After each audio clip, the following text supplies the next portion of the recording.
Stepdad favored his sons over me and banned me from mom's birthday, saying I am not his family, so I exposed them for who they really are, and now their lives are destroyed. First-time poster, long-time lurker. Hey Reddit, you're not going to believe what happened when I finally snapped after years of being treated like I didn't exist in my own house. Let's just say two grown men left humiliated, broke, and blocked. So, for context, I, 19 male, still living at home while I wait to hear back from the college I applied to. My mom, 46 female, has remarried. And let me just say, her husband Steve, 48 male, is the worst. Like actually trash. He married my mom when I was 14, and ever since it's like I stopped being part of her family or something. Dude acts like I don't even exist half the time. And the other half, he's straight up being passive-aggressive or just plain rude. I tried ignoring it for years, thinking maybe he just needed time to adjust or whatever. Nah, he's just like that. I have an older brother, Lucas, 26 male, and he moved out a while ago, like right after mom got with Steve. Lucky him. I've been stuck here dealing with this awkward nonsense while he's off living his life. Steve's got a son too, Anthony, male. He's like a year or two older than me. When we first met, I thought maybe we could at least be chill with each other. Nope. The guy's a walking headache. Thinks he's better than everyone. Always talking down to me like I'm 5 or something. You know that fake polite tone people use when they think they're smarter than you? That's Anthony 24/7. And it's not like he's doing anything with his life. He's been jobless since forever and just leeches off Steve, who also can't hold a job longer than like 2 months. That apple didn't fall far at all. Anyway, so growing up it was just me, my mom, and my brother. My dad died when I was 8. It sucked, but we managed. We didn't have much money, but it felt okay. Mom used to make pancakes on Sundays and we'd watch movies on the couch. We laughed a lot back then. It felt like a team, you know? Then Steve showed up and turned everything weird. He acted all nice at first, but even when Mom introduced us, he only hugged my brother Lucas and said something like, "This family feels complete now." Didn't even look at me. Just nodded. I was standing right there, man. Like, cool. I guess I'm invisible. After the wedding, everything went downhill fast. Steve treated me like an outsider right from the start. Always nitpicking, always giving me looks when I'd talk at dinner. If I left dishes in the sink, it was lazy and disrespectful. But if Anthony left literal trash on the kitchen counter, nothing. Not a word. And Anthony, man, that guy hated me on sight. Probably because I was actually doing something with my life. I worked part-time at a supermarket, helped around the house, and kept my grades up. He just played Call of Duty, which he sucked at, by the way, all day, and acted like he was too good to bag groceries or something. And yeah, I'm not exactly fit or whatever. Gained some weight last year, been dealing with acne. Not the end of the world, but it's like these two make it their mission to point it out every time I walk in the room. Hey, you sure you need seconds? Or, you ever heard of a skincare routine? Like I don't have a mirror, dude. Meanwhile, Anthony's out here acting like he's a model when he's just a guy who hasn't shaved in months and smells like old socks. The part that really stung, though? Steve never once introduced me as part of the family. He'd tell people Lucas was his son, but if I was there, I was just this guy, or he'd just skip me entirely. Like, bro, I've been living in your house for 5 years. You can't even fake it? Mom didn't say much about it either. She'd kind of look uncomfortable, but then brush it off. I didn't want to stress her out, so I just sucked it up most of the time. But then, Steve actually banned me from my own mom's birthday dinner. Yeah, you read that right. I baked a cake and everything. Her favorite kind. Spent all morning on it. Thought I'd surprise her when she got home. But turns out Steve and Anthony had already planned some dinner thing for her. Without me. Lucas was out of town, so it was just me left behind. I didn't even know about it until Mom called me up like, "Hey, you coming to dinner?" And I was like, "What dinner?" She told me to meet them at this restaurant, so I showed up with the cake in this cardboard box, already feeling awkward. And man, you could cut the tension with a fork. Nobody said anything. Just dead silence. Mom smiled and said thanks for coming, but Steve looked like he just bit into a lemon. Anthony wouldn't even look up from his phone. 10 minutes in, Mom goes to the bathroom, and that's when Steve finally lets loose. Looks straight at me and goes, "Why are you here? Didn't you get the message?" And I'm just sitting there like, "What message?" He goes, "This was supposed to be a family dinner. Some space for your mom. Not for you to ruin." I said, "She asked me to come."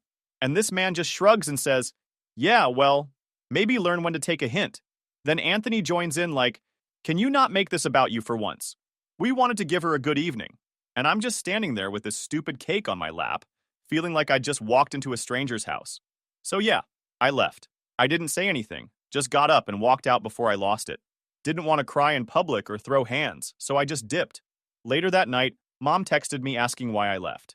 I said I wasn't feeling good. Didn't tell her what actually happened. I used to tell her every time Steve or Anthony pulled something, but all it did was make her upset, and then they'd have a fight, and then somehow she'd end up apologizing to them. It was like a bad cycle. I just got tired of it. I know she probably fought Steve to let me come that night. That's why it was so awkward when I showed up. She probably begged him to include me. But even that wasn't enough. That's when I knew. I wasn't ever going to be part of this so-called family again. Not while Steve was in the picture. So after that birthday dinner garbage, I didn't even sleep that night. Not because I was crying or anything. I was just mad. Not the loud kind of mad either. It was that quiet, heavy kind where your brain won't stop looping the same scene over and over. And you're just lying there staring at the ceiling like, why the hell am I still even here? It hit me then that I'd been living in this house for 5 years, and I still didn't feel like I belonged in it. Not even a little. I wasn't family. I was just here, existing. Like some leftover from my mom's first life that Steve just had to tolerate. And every time I tried to make it feel normal or fix things, it just backfired. What really got under my skin wasn't even the way Steve treated me. I mean, yeah, that sucked. But what messed me up more was how my mom let it keep happening. I get it. She was trying to hold everything together. I'm not blind. She wanted peace. She wanted to believe we were one big family, and that if she just smoothed over the cracks, they'd go away. But smoothing over a leak doesn't stop the flooding. It just delays the mess. And Steve, that man knew exactly what he was doing. He didn't have to scream or throw stuff to be toxic. He was a pro at being quietly manipulative. He'd say stuff like, "It's not about playing favorites. It's just that Lucas is more respectful." Or, "It's not that I don't care about you. I just think you could try harder." Those phrases sound polite, but they land like a slap. And he'd say them in front of my mom with this calm voice. So if I reacted, I looked like the unstable one. The worst part? Lucas didn't get it. Not because he was dumb or anything. He just wasn't around. He moved out a couple years after Steve moved in and only popped in for birthdays or quick dinners. Steve liked him, treated him like he was some golden boy, always bragged about how he's got real drive and he's got his life together. And he does. I'm not knocking him. But it was like Steve used my brother against me as a way to highlight how off I was. Here's where it started shifting, though. While they were busy sitting around complaining about everything, I actually started doing better. Like, I picked up more shifts at work, started doing some freelance stuff online, helped a friend with tutoring middle school kids. I didn't even tell anyone. I was just keeping my head down and stacking whatever I could. And suddenly, I noticed something weird. They got quieter. Steve stopped making random passive-aggressive digs. Anthony got snappier, but not in the usual jokey way. He actually sounded annoyed. It was like me doing well made them uncomfortable. Steve especially. Steve, I could feel it. Like he didn't know what to say when I got home late from work or mentioned helping someone out. He'd just grunt or leave the room. And that's when I realized, this man doesn't hate me because I'm a failure. He hates me because I'm not. He saw me as a threat to his little image of himself as the man of the house. And Anthony? Same thing. He didn't like that I was out here doing stuff while he was still waking up at noon like he had anything to recover from. That flipped a switch in me. Not a revenge switch or some big, I'm gonna get them thing. Just this quiet confidence. I wasn't powerless. I wasn't stuck. I had options. I had control over at least some stuff. And even if I still had to live under their roof for a bit longer, I didn't owe them anything. So I started backing off emotionally. No more trying to make things work. No more asking to be included. I stopped eating dinner with them, stopped engaging with Steve's fake small talk, stopped caring if Anthony rolled his eyes every time I walked in. I went invisible, and I was fine with that. I could tell it messed with Steve. He'd try to bait me every once in a while, ask stuff like, "Don't you want to say something?" or "Got nothing to add?" And I'd just nod or shake my head and go back to my room. The less I fed him, the more unsettled he got. It was actually kind of funny. But in the middle of all that silence, an idea started brewing. Something that wasn't just me escaping, but actually flipping the whole situation on its head. Something that would remind Steve and Anthony that I was still here, and that Mom still had another family long before they showed up. I didn't know what it was yet, but I knew it was coming, especially after that circus birthday dinner where I got told I wasn't family. Something just snapped, not in a punch-the-wall kind of way, but in that cold, focused, I'm done trying type of way. I stopped caring how I came off. I stopped playing nice. I stopped waiting around for them to include me. I was going to take back my mom. That's all I knew. First, I hit up my manager and asked to extend my shifts. Didn't even ask what roles were open. I said I'd do anything. Stockroom, carts, unloading the trucks at 5 a.m., didn't matter. My manager looked at me like I lost it. You good, man? I just said, trying to save up for a trip. Half truth. The real reason? Less time at home equals fewer chances to be dragged into passive-aggressive family dinner theater. Also gave me cover to do what I was actually plotting. That night, I opened up incognito mode and started combing Airbnb listings. I remembered Mom once talking about this quiet little coastal town she visited as a teen. Nothing big or flashy, just beaches, old diners, and quiet. I found a place. Small cabin, front porch swing, trees everywhere, 10 minutes from the ocean. It was perfect. Just 3 days. Enough to make a point. Only problem? I couldn't risk the booking being traced. Steve has gone through my mail before, pretending it was an accident. Dude's basically the CIA if he suspects you might be breathing too loud. So I texted my friend Mason and asked him to book it under his name. Sent him the money immediately. No questions asked. All he replied was a wink emoji. Mason's my guy. Next step, seal the deal with my brother. I shot him a message. Need you mid-July. 3 days. Me, you, Mom, no one else. He texted back in under 30 seconds. About time, I'm in. That same week, I started soft testing Mom. We were in the kitchen. She was peeling carrots. I was doing dishes. Anthony was in the living room watching some video about how billionaires grind harder, or whatever bullshit he wastes his time on.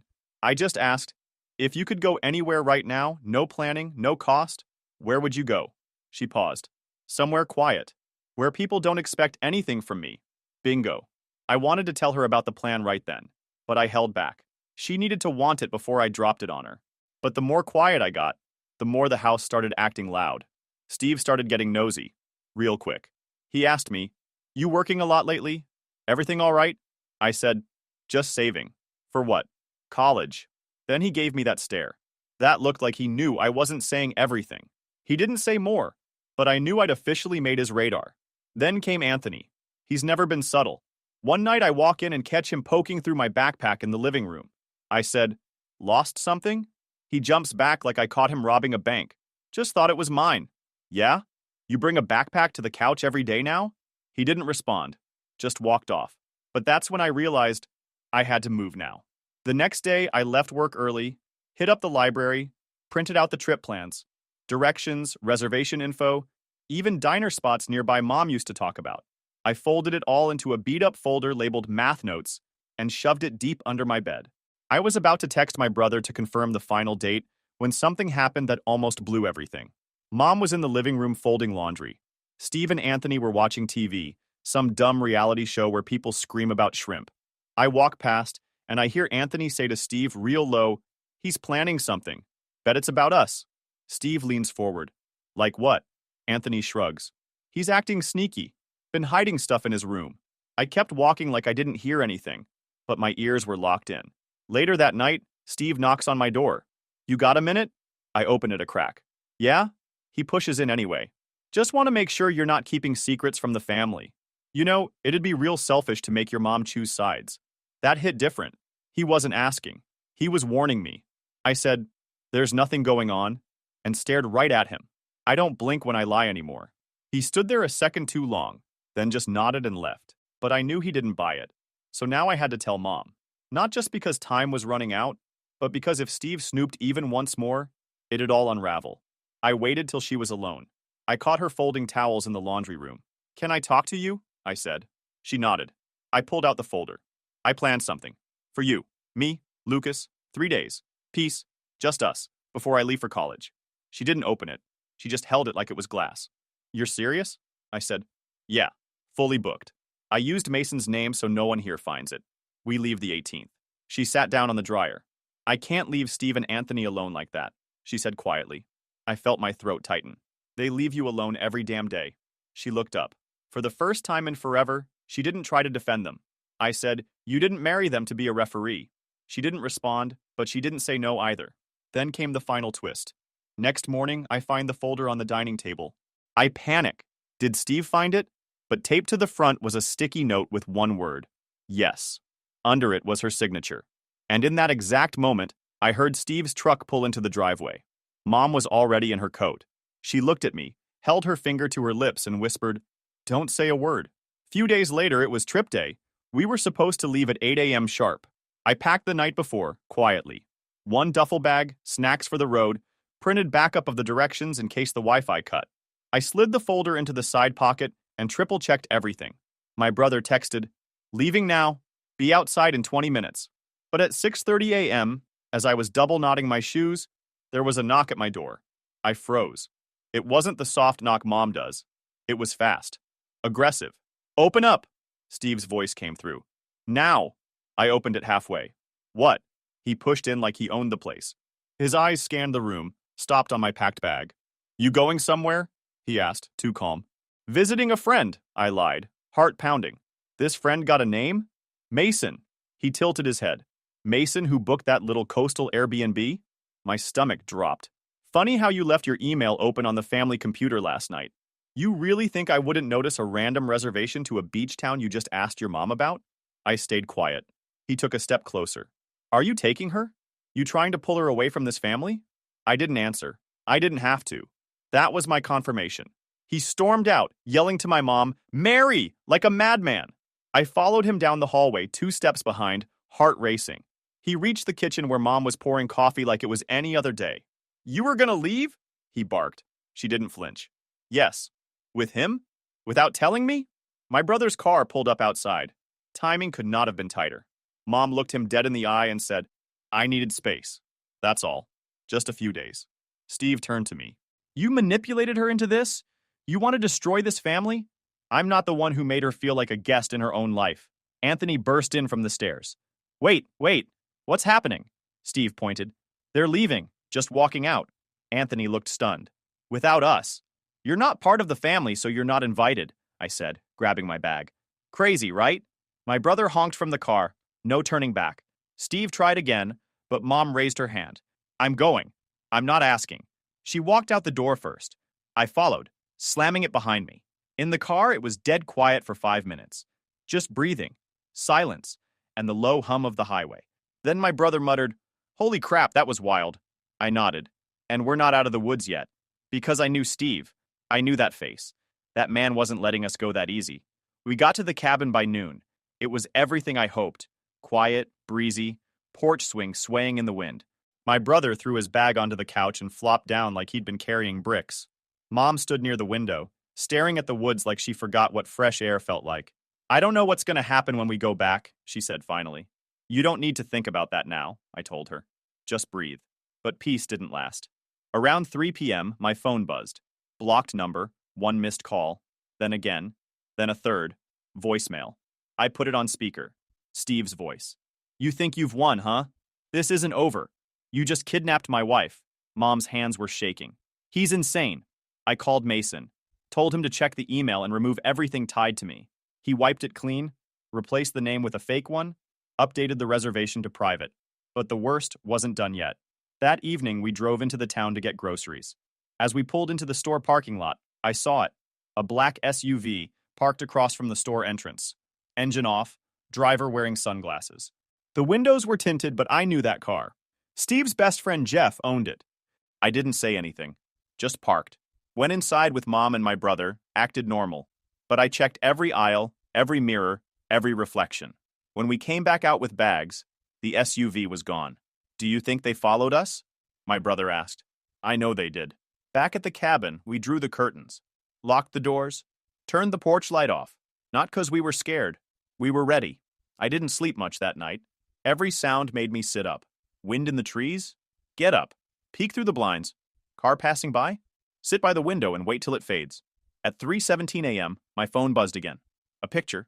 No message. Just a photo. It was the Airbnb porch. From the woods. Taken at night. "What the hell?" I whispered, tossing the phone to my brother. He stared at it and sat up immediately. "Is that taken just now?" I nodded. Then Mom's phone buzzed. "Anthony. Hope the cabin's cozy." She dropped her phone. We weren't alone. Steve didn't just figure it out. He sent someone. We didn't leave the next morning. We packed. Not 'cause we were running. We were preparing for them to come. At 11:42 a.m., there was a knock at the door. Slow, loud, deliberate. We didn't answer. Then a voice. "We just want to talk." "Steve, you drove 3 hours to talk?" my brother said, not opening. You took her, Steve replied. You dragged her into this. Mom stood behind the door, frozen. Then I spoke up. She left because she wanted to. You just can't handle it. There was silence. Then the crunch of footsteps. I checked the peephole. Gone. For now. We stayed one more night, armed with kitchen knives and zero trust. And just before leaving the next morning, Mom looked out at the trees and whispered, "This was supposed to be peaceful." I said, "It still is. Because you chose it." And she nodded. Even as Steve tried to chase us down the road later, even when Anthony blew up our phones with comeback texts, I knew we were winning. Not just the trip, the power. And they knew it too. The second we pulled back into our neighborhood, I knew things were off. Steve's truck wasn't in the driveway. Anthony's car was missing too. For a second, I actually thought maybe they'd taken the hint and cleared out. Nah. They were just inside, waiting. We barely stepped into the house before we heard Steve's voice, echoing from the living room. Well, look who decided to come back.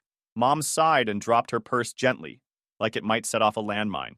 I was behind her, carrying bags, mentally counting the exits. Anthony popped his head around the corner. You could have told us where you were going. I didn't even answer. I walked past him and put the bags down in the hallway. That's when Steve stood up from the couch like he was rehearsing this moment in his head the entire 3 days we were gone. So that's what we are now? You take my wife, leave town, block our calls, and act like I'm the problem? I walked into the living room and said, "You are the problem." He didn't expect that. For once, I didn't hold back. I didn't try to play nice. You've treated me like garbage since day one, I said. I wasn't even allowed at her birthday dinner. That's how you define family, right? Steve tried to speak, but Mom held up her hand. Let him finish. I kept going. You call her your wife, but you don't even respect her. You call Anthony your son, but you mock her real ones behind her back.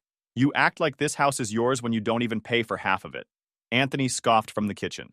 Oh, please. You don't even have a job, Anthony, I said, without looking at him. You just sit in your room and apply to places that don't even exist. You're a grown man playing YouTube motivation videos while your dad ruins everything around him. Steve lost it. Steve, you think you're some genius now? Just because you booked a cheap trip and dragged your mom along for your little pity vacation? Mom stepped forward. Quiet. Firm. I went because I wanted to. I stayed because I finally felt like myself again. That hasn't happened in years. Steve stared at her like she punched him in the throat. He looked stunned. Off balance. That's when I knew I had to take it one level further. I've got videos, I said. His eyes snapped to me. What? You think I haven't been recording stuff? I've got clips of you calling me useless, screaming at Mom when you thought no one was listening, mocking her behind her back. You want to keep talking about who's manipulating who? He started moving toward me. You're bluffing. I pulled out my phone, opened the gallery, pressed play. Steve's voice clear as day. She's lucky I even tolerate her kids. If I had it my way, they'd both be out. His own voice. His own words. Blasting through the speaker. Anthony's eyes went wide. Mom looked like her soul cracked. Steve stood frozen. Then, without warning, he lunged for my phone. Too late. My brother walked in from the hallway holding his phone. Recording. Try it, he said. This one's going straight to the family group chat. Steve stopped, realizing he wasn't in control anymore. Then he snapped. You think anyone's gonna care? You think your little recordings mean anything? I've got friends in this town. I know people. I smiled. Then you should know the landlord is one of them. That one hit. See, Steve didn't own this house. My mom did, but technically, the property title still had a weird leftover clause from her previous mortgage that gave partial authority to the original landlord, Mr. Graham.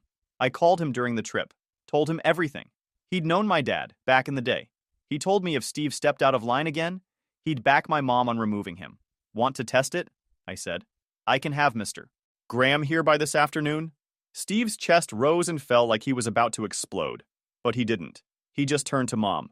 You're gonna let your kids destroy this family? Mom looked him in the eyes. Number, you did that yourself. By evening, Steve was gone. Packed one bag, called someone for a ride, and walked out without a goodbye. Anthony stayed. Because of course he did. He tried to play it off. Said he wasn't involved in any of that. Said he just wanted peace. I told him peace starts with getting off the couch. He didn't speak to me for the rest of the day. Mom made dinner that night. Just pasta and bread. Nothing fancy, but the silence was peaceful. No judgment, no tension. Just forks, chewing, and soft conversation. At one point, she looked up at me and said, I'm sorry it took me this long. I shook my head. I'm just glad you finally saw it. We didn't cheer, didn't throw a party, but the air felt lighter. The house didn't feel like a war zone anymore. Still, I wasn't done. Because Anthony? He had one more thing coming. I had a little folder on my computer labeled Anthony Scam Apps. Want to guess what's inside? Screenshots, records, listings of fake job applications he filled out and never submitted, old Reddit posts he copy-pasted to act like he was grinding, even a resume he stole from some freelancer and just changed the name. And next week, Mom's gonna see all of it. Because if Steve's gone, Anthony's next. But you'd think after getting kicked out, Steve would take the L quietly and disappear into whatever ditch he crawled out of. But nope, dude went full pity parade. He posted some garbage on Facebook about how step families are complicated and people will turn your own home against you. He even had the nerve to include a blurry picture of me, cropped like he was trying to hide it, but still super obvious it was me. Caption: sometimes evil hides behind a kind face. My cousin sent it to me with the message, "Did you punch this man or something?" I hadn't. Yet. Anyway, I showed it to Mom, expecting her to maybe get mad or start texting Steve to calm down. She didn't even blink. She said, "Let him embarrass himself. People know what he's like." That was nice. But I wasn't done. Because Anthony? That fool was still in the house, acting like he hadn't just watched his dad get thrown out like a broken microwave, still walking around like the man of the house, still microwaving frozen taquitos and leaving the plate in the sink like a child. Like he thought this was just a little awkward phase that'd pass and everything would reset. Nah, bro. You picked the wrong brother to disrespect. So, I waited, collected. Quietly, while Anthony thought he was safe, I was building a digital folder that would blow up everything. Screenshots of the freelance work he claimed to do. Turns out, he copied entire chunks of Reddit posts and tried to sell them as consulting. I even reverse image searched a project he told Mom he built and found it in a GitHub thread from 2019. He didn't even change the font. But the cherry on top? A job offer he almost landed. A remote company had sent him a soft offer pending background verification. Guess who listed fake certifications and a stolen resume from some poor guy in Florida? Yeah. So I contacted the company anonymously, sent them the original Reddit post he lifted from, sent the GitHub link, even included timestamps where he lied to them. They responded within a day. "Thank you for the information. We take fraud very seriously. He will not be considered for this or future roles." And boom, Anthony's one tiny sliver of hope, gone. But I wasn't done yet. I printed everything. Yes, printed. I wanted the drama, the physical slam of paper on the table. I put it in a red folder.